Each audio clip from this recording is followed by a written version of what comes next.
Oi, gente, tudo bem com vocês? Aqui é o Aloísio, sou professor de Geografia do Foceduca.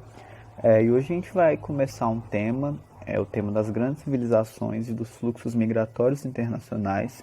A gente vai ver esse tema, vai ver que ele é um pouco introdutório para outros conceitos que a gente vai estudar um pouco mais para frente, principalmente para os temas, né, de geopolítica, nos conflitos e tudo mais. Então essa aula de hoje é meio que para dar uma base para os próximos temas que a gente vai ver.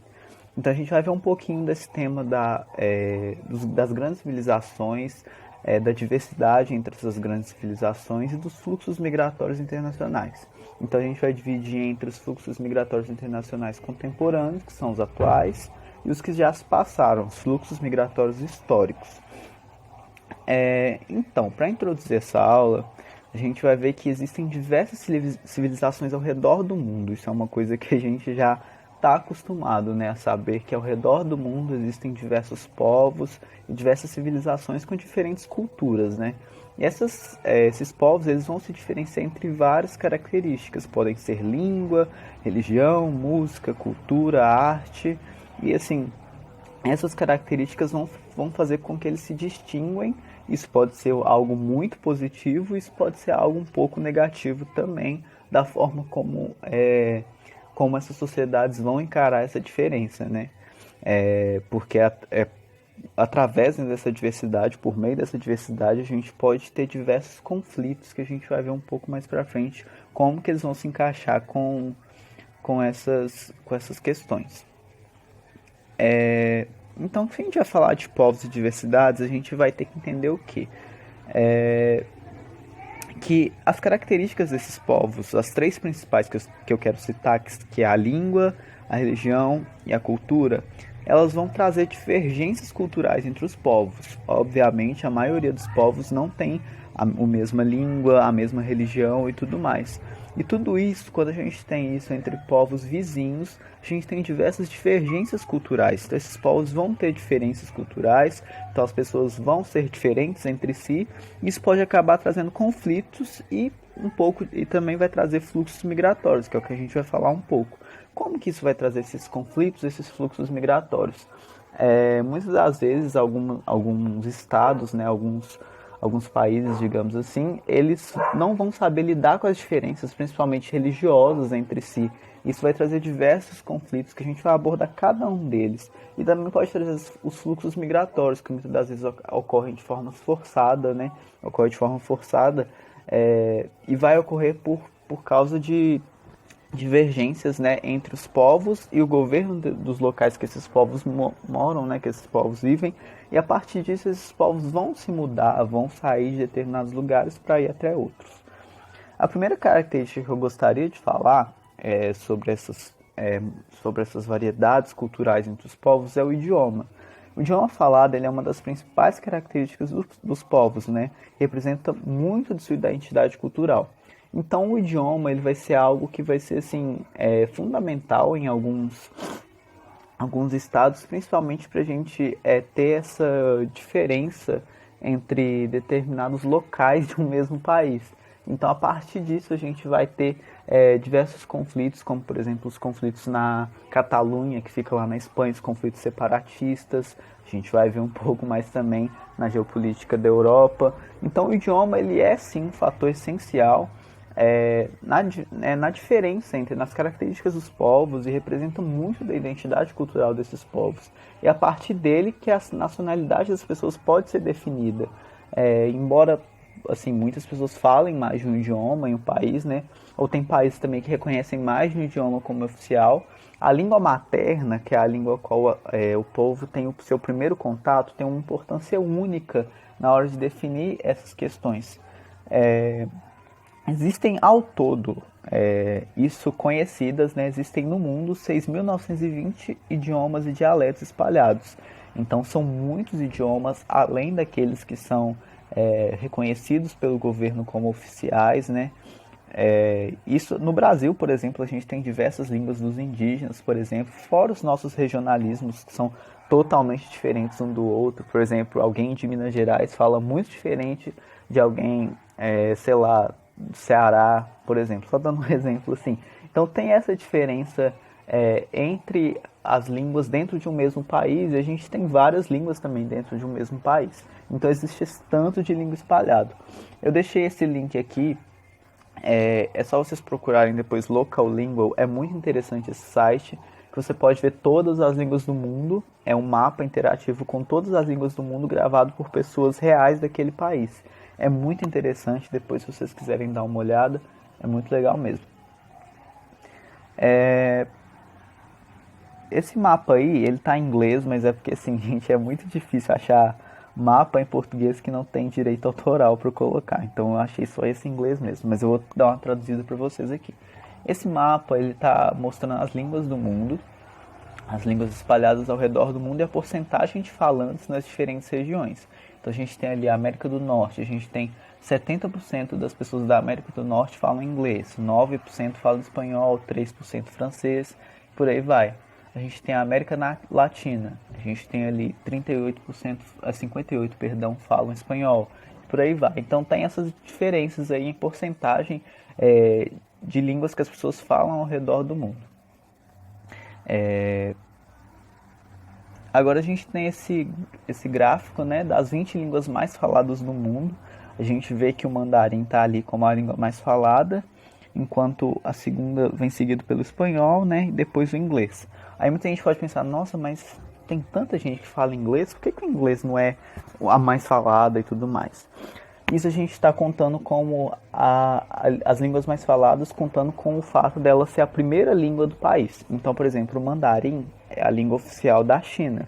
E a China tem a maior população do mundo, 1 bilhão e pouquinho de gente. Então é muita gente. Então, com essa quantidade de pessoas, né, a gente vai ter o mandarim como a língua mais falada, obviamente por causa daquela quantidade de pessoas.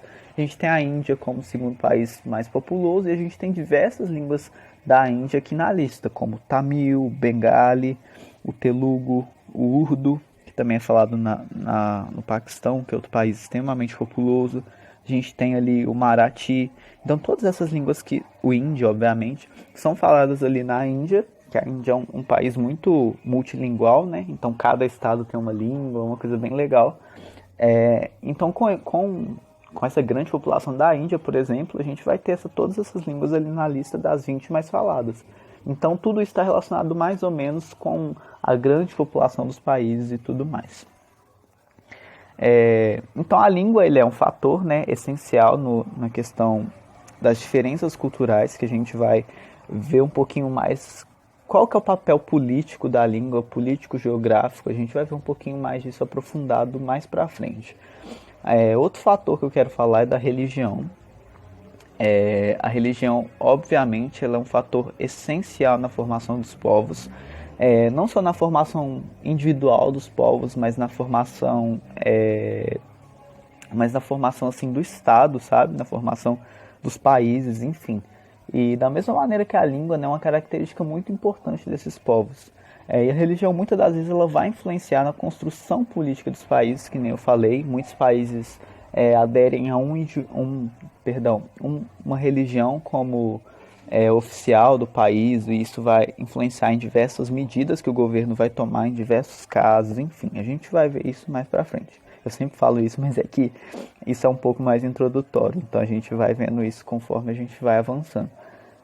Enfim, então a gente vê que nos últimos anos diversos conflitos aconteceram por questões religiosas, principalmente lá no Oriente Médio, no leste europeu ali, no norte da África e no sudeste asiático, mas em outras regiões também a gente vai abordar.